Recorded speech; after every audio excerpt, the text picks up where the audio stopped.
Good afternoon, everybody. Welcome to the podcast. As you can tell, I am not Bob, and my guest is also not Bob. So, there's that. So, I have with me today Sean Skinner. He is you're at West Regional, right? Yes. Excellent. Um, One of my favorite libraries. I've never worked there. However, that was my first library I went to when I moved down to Broward County. So, Oh, really? back in the old building before they built the building that's there now. No. So, Gotcha. yeah. So, we're going to get started on some topics today. Hopefully, some interesting ones. And if you have Mhm. watched me do the podcast before, you know I don't do anything like Bob, and he can't tell me what to do. So, I'm going to do it my way and whatever. I don't care what he says, he'll be fine with it. Okay, let me put up some of our stories. All right. Here's our first one. And please excuse me, I may be looking at different cameras. I'm like, over here, over here, over here, Over there. over here. Camera one, camera two, Sorry. Oh, yeah. Anyway, so our first story is about our son waking up. Now, that sounds a little terrifying. It's like, oh, God, it's waking up. Yeah. Oh, no. Um, but in all actuality, scientists had assumed it was in a kind of like a dormant mode because we had a lot of solar activity in the past few years where they could see the northern lights as far south as like Georgia and Mhm. things like that. Wow. And yeah, it's great. We couldn't see it. Actually, no, my mom lives in Melbourne and she sent me pictures. Oh, yeah. She Wow. sent me That's cool. pictures she took of some northern lights. So it was pretty crazy. That was like a couple of years ago. That's cool. So when it's really active, it's super active, and it can be bad because of you know things like our cell phones, satellites, and things can go on the Mhm. fritz. Yeah. So, what are your thoughts on waking up, son? Well, going back to what you first said, like the imagery when you read for the first time, the sun is waking up, really does paint a vivid picture in your head. Yeah, it's like, oh my god. I was like, I never thought of the sun that way, as sleeping and waking up, but Mhm. it was actually really interesting to read. The sun is a fascinating subject, one that I don't read about enough. Right. Um, so hearing about this is actually, for the first time is really interesting. And I do see that there's like, they mentioned like there's potential like, dangers from the sun being more active. Things with like you mentioned, like the radio, cell phones, satellites. Mhm. That's a topic to be concerned about a little bit. It is. It is. I believe it was the late 1800s. I want to say 1881 ish. There were telegraph was working. They were using that to communicate, and there was a massive solar storm, and it just like bolted an EMP situation at us, and it fried a Right. bunch of telegraph equipment. Yeah. So hopefully we don't get anything like that. One of this isn't our main article, but one of the articles. This I saw this picture earlier this week, and I was like, Mhm. "Oh God, it's gonna eat us." Yeah. I mean, look at this hole. This is a hole in the upper atmosphere of the sun, and they're like, "Oh, it's heart shaped." No, it's gonna eat us. Yeah. When I saw that, I was like, "Oh my God, we're all gonna die." Certainly doesn't look welcoming. It does not. I mean, this is like, I believe this, they have to put special filters on things in order Yeah. to do the sun, Mm. especially if it's not a satellite. Right. But if it's a telescope, they kind of have to. They kind of have to because, Yeah. ouch. So yeah, so this is, hey, I don't want that. Get that off my screen. Okay, so we see this picture here. These are pictures that we're used to seeing, and this here Mhm. it says it's ultraviolet light. So this was back on the 10th. And you can see the little loops and the swirlies, and Right. those are just that's just it's spitting stuff out. Coronal mass ejections. I remember that phrase. That sounds terrible, but see, It see, does. it says it right there. Coronal Coronal mass mass ejection. But solar flares and things like that. It's just when they get really big. Yeah. Boy, are we in Trouble. trouble. Oh yeah. So hopefully we're not in big trouble because, Hopefully that would not. suck. I kind of wish the sun was still sleeping because I Yeah, saw in one of the articles it had mentioned during I think it was the Maunder minimum, that period of deep mhm, inactivity where it said that there was like colder winters and things like that. They didn't say that it was necessarily 100% like correlation causation kind of effect there, but it right. was something that they did observe. And I mean, being in Florida, it would be nice to be a little colder in the winter. Especially right now when you go outside, you're like, please, Yes, please just make it cold. Just now. I mean, not please. like obviously I'm wearing my big fluffy sweater because as I told Sean, my air conditioning vent is right over my desk and it's 68 degrees in my office and I'm freezing to death. So it's fine. It's fine. But when I walk out, my glasses are going to fog up Fog up. and everything is Hmm. going to be crazy. And we could do with a little cooler weather right now. It would be Oh yeah. nice. It Yes. would be nice. So, um, we're still going to talk about a little bit of space here, a little Mm, bit. Our next door neighbor here, Mars. We're going to discuss our friend Mars here, Mars. and they found with one of the rovers, Mars Perseverance, found um, what could be clues to ancient life on Mars. However, However, however, we have budget cuts, obviously, um, yes. all throughout the government, but agencies like NASA and who knows? We'll just leave it there. It'll be fine. Could be It'll be anything. great because I know they want to do returns of samples. Well, Yeah. um, that costs money, Lots of money. money. So, and if we're not having money, then we can't have the sample. We'll just have to go and get it, which will cost even more More. money. So, I mean, this is an interesting predicament that, okay, so we may have it, we may, but what are we going to do with it? Right. And that's what makes it like fascinating and frustrating at the same time because you hear something about like, finding clues to life, which is something that, since I was like a little kid is something people have talked about nonstop with space, with Mars in particular. And then it's like, oh, well, we also have these massive budget cuts when we have this really phenomenal find right going on right now, but budget cuts might be holding us back. Probably will be holding us back for a very long time. And the sad thing is if it's not us, someone else will go and get it. Right. Yeah. They'll be like, okay, bye. We're gonna go pick up your stuff. Thanks. Thanks for finding it for us. So Exactly. yeah, as we see, it could be leftover fossils. I know there was another article. I don't remember which one. I think it was the Wall Street Journal, but that was behind a paywall. Well, So no, thank you. That was saying like, but is it really? Is it actually uh, signs of ancient life? life. Which Right. I mean, we won't know until we bring it back. Yeah, that's why we should have a budget to bring it back so we can It would study it. it would be nice. I do have one of the another articles. This isn't our main article, but as we see here, we have thought we found life on Mars before, but this was from something that was actually already here. Right. So this 96, they're like, oh my gosh, we found life. They thought they found little microbes and whatever. And then they're like, oh, Maybe next time. maybe it is, maybe it isn't. Maybe they're just covering it up and they don't want us to know. I have no idea. I really don't know. I mean, it would be cool. I It mean, would be. I am of a certain age. That I remember when this broke news that they were like, "Oh my gosh, Oh yeah. we've found life." I mean, I was even old. When did it hit? It hit like I'm not that old.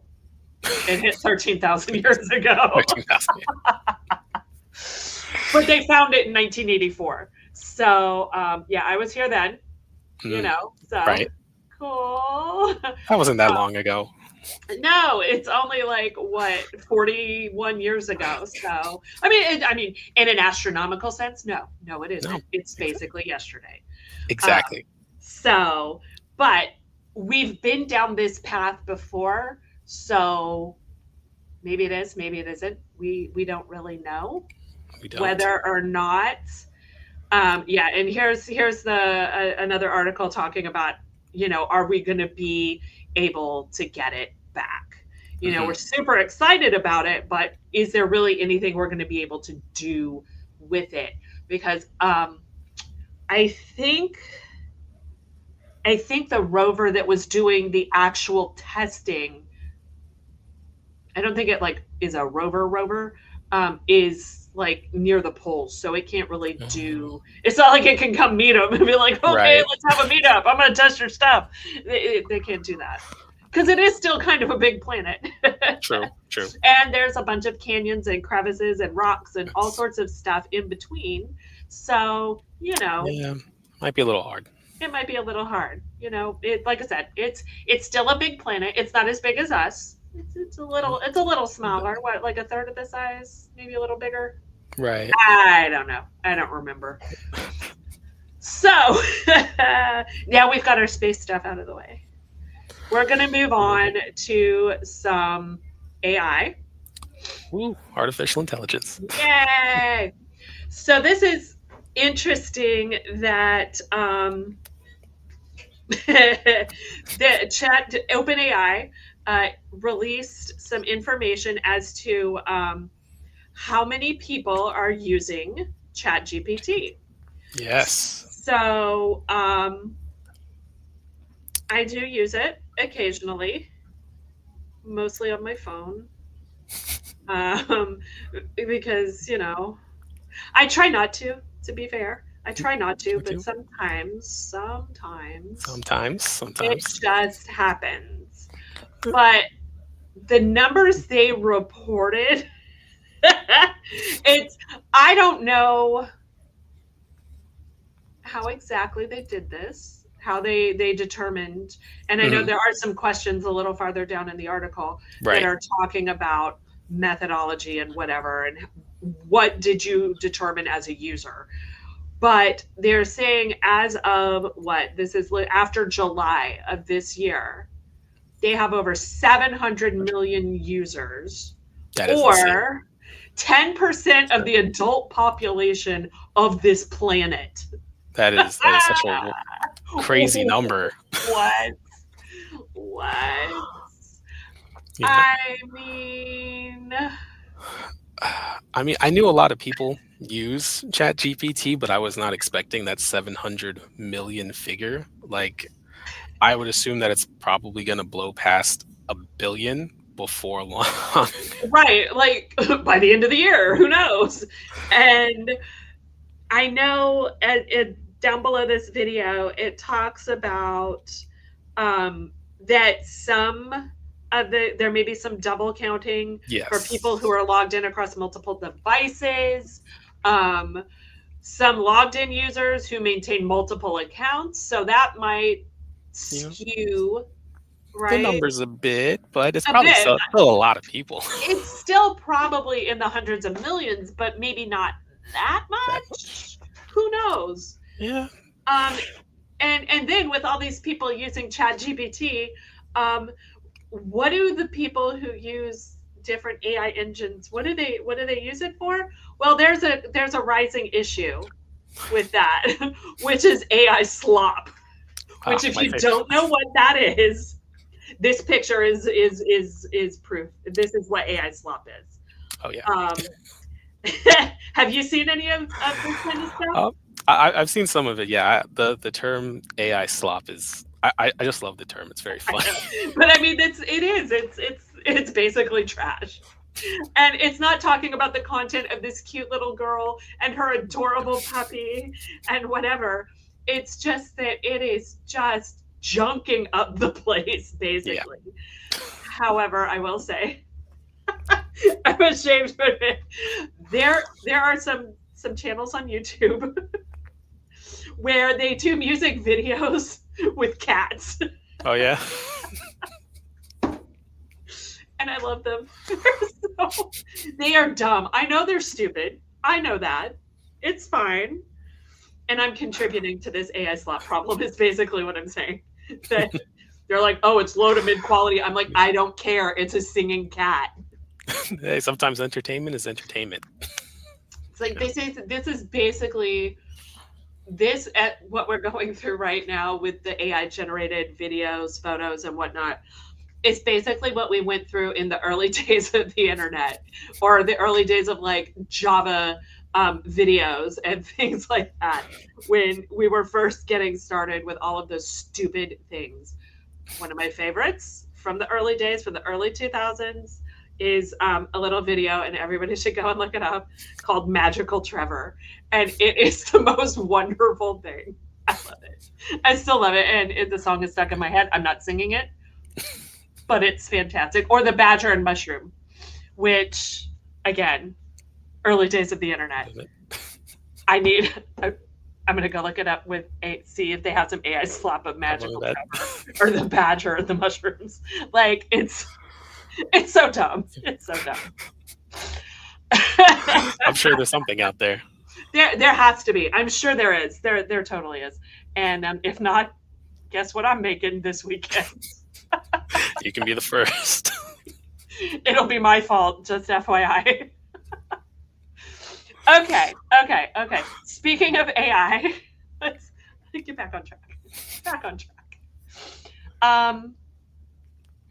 We're looking at, now this could be good, this could be bad. Who knows? We'll find out. Yeah.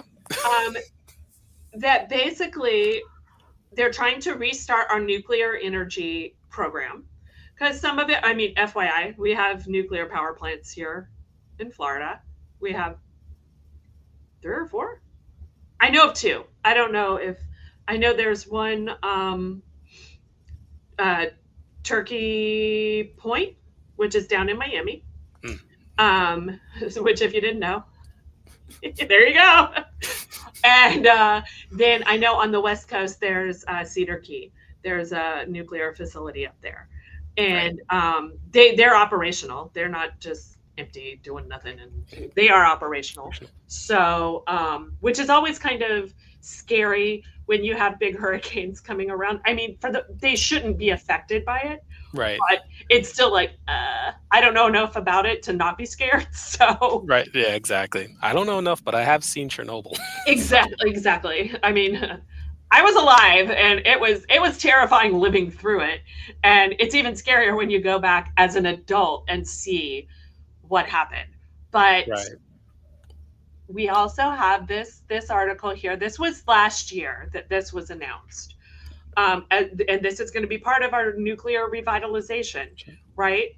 Is that they are reopening the 3 Mile Island, or at least this part of the 3 Mile Island nuclear plant, for Microsoft, for their data centers.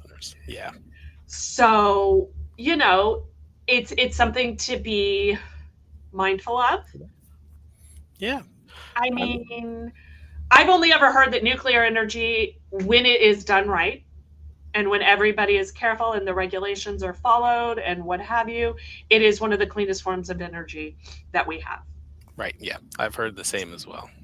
Unfortunately, as we come back to our kickstarting our nuclear energy renaissance, that little small print underneath that title headline says, push to revive nuclear energy relies on deregulation. Probably not the word you want to hear. I mean, is that the best? Is that the best idea? I don't know. I don't think so.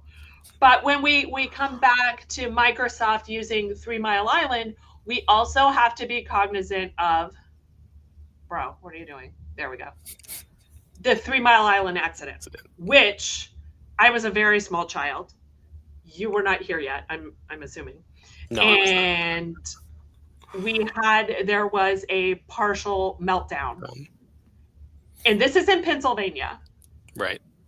So this is what, 7 years before Chernobyl? And it happened here. So these are the things that we need. Deregulation is probably not the best. Probably not the best, especially when it comes to something like this. But that being said, it could be useful, especially in a facility that hasn't seen as much use as, like, say, the ones we have here. Hmm. It's just sitting there. There's nothing else they can do with it.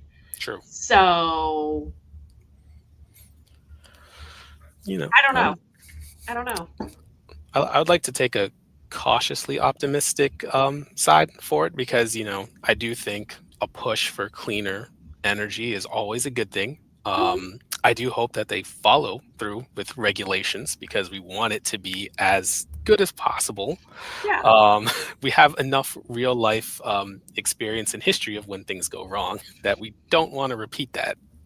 And it kind of plays back to the previous topic with AI. We know that with how much people are using it, how much energy it takes to produce all this generative AI, it would be good if we have clean energy to support that.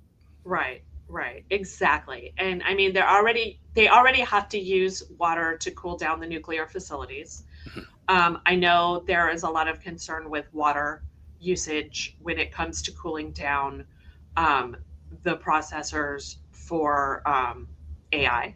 Mhm. That can become a real problem.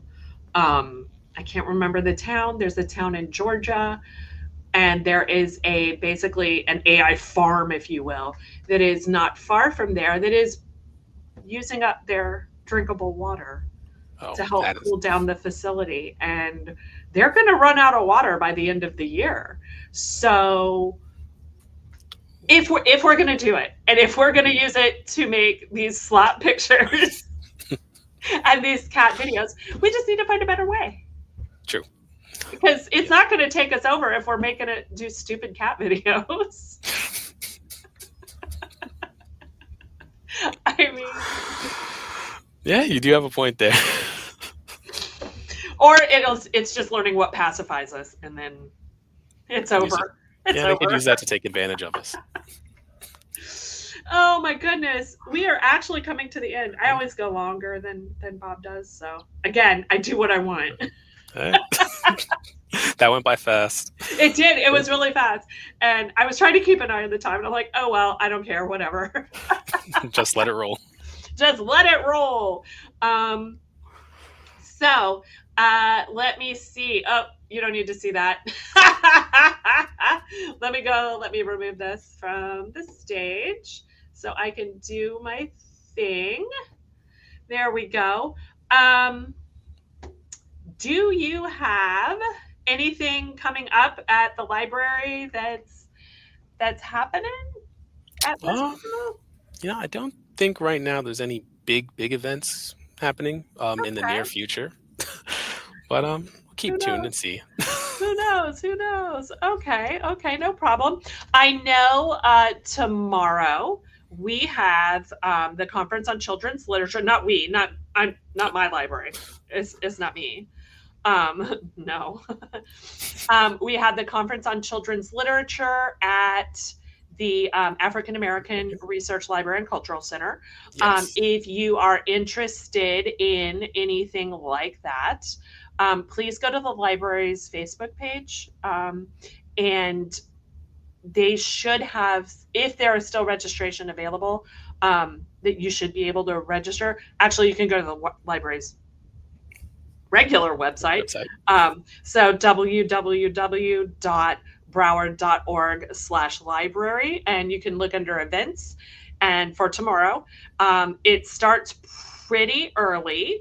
So,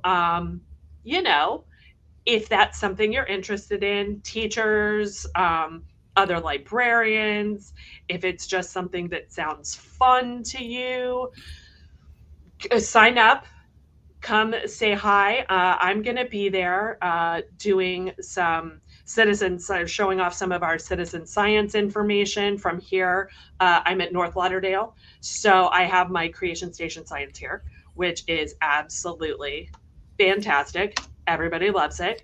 We just are wrapping up our scientist in residence program, so we have a lot going on in the libraries. Hmm. So just go to our website, check it out, and see what we're doing at the library closest to you. And we will just have fun there. Okay. I don't know, man. I'm trying to do like 3 things at the same time because Bob's gonna be like, you didn't put the links to the stories in the chat. And I'm like, I forgot. Okay, I forgot. We're only human. I'm actually doing it right now. I'm like, oh god, oh god, oh god, I gotta get it in there. Oh no, oh no. It didn't work. Oh no. No. Come on, there it is. Hooray for me. I did it right. I'm so excited. Oh, wait, hold on. My bad. I got to get the Survey Monkey link in there too. Everybody's super excited watching me do all this technical stuff. And Bob's sitting at home going, God, never letting her do this again. Also, happy birthday, Bob. Happy birthday. It's tomorrow. But still. So there. Anyway, so we're going to end this stream now that I got everything situated. And thank you for joining me, Sean. Of course, it was a pleasure. Yes. This was fun. I should do this more often. You should. Anyway, I want everybody to have a good day. And yeah, we'll see you next time. It'll be Bob next time, by the way. Just FYI. It's not going to be me. So we will see everybody later. Please go to your local library. Thanks. Please.